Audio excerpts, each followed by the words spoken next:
This car here is a 1925 Studebaker Special 6.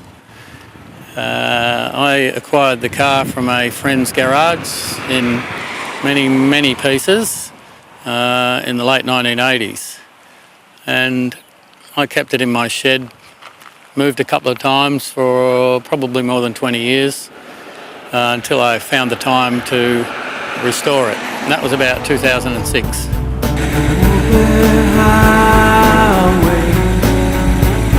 Go driving fast.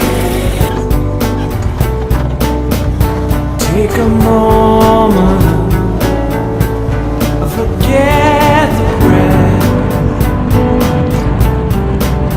and you might get there if you're sliding sideways.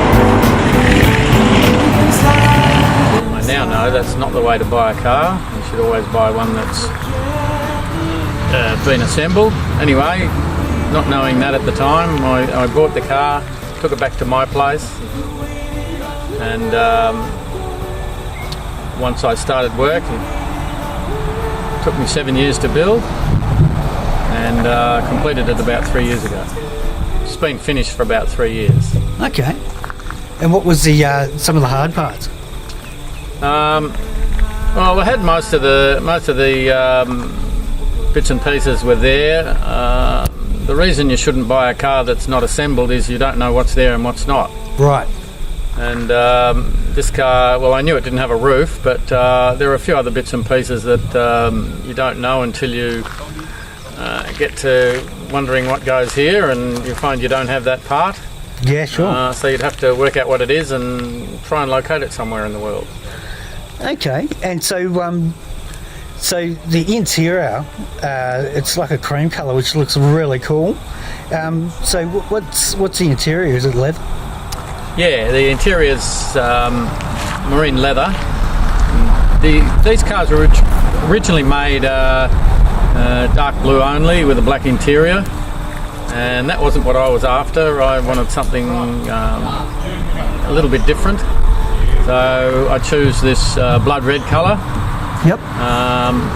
Which is the same colour as one of the Commodores, probably about a 2000 Commodore had this colour, and the cream leather just set it off perfectly. And so what sort of engines it got?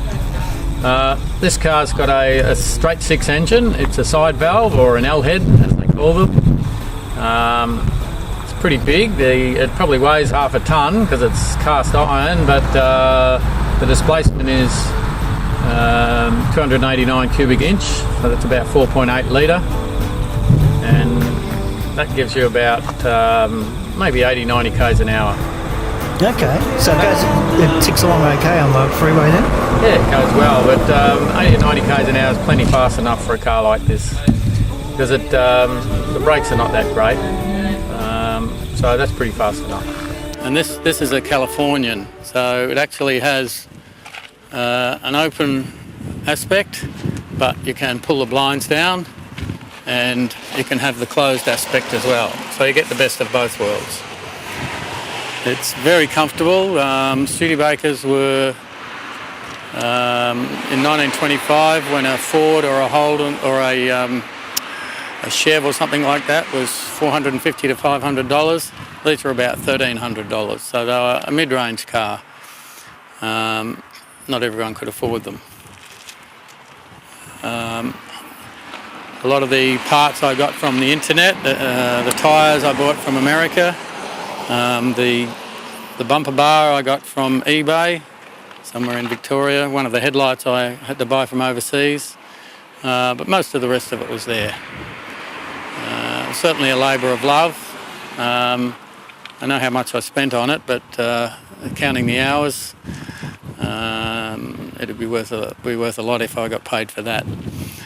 Anyway, it's something that I would always keep, probably never sell it, and I just like driving around. It's quite comfortable. I have confidence that it'll get me where I'm going and get me home again.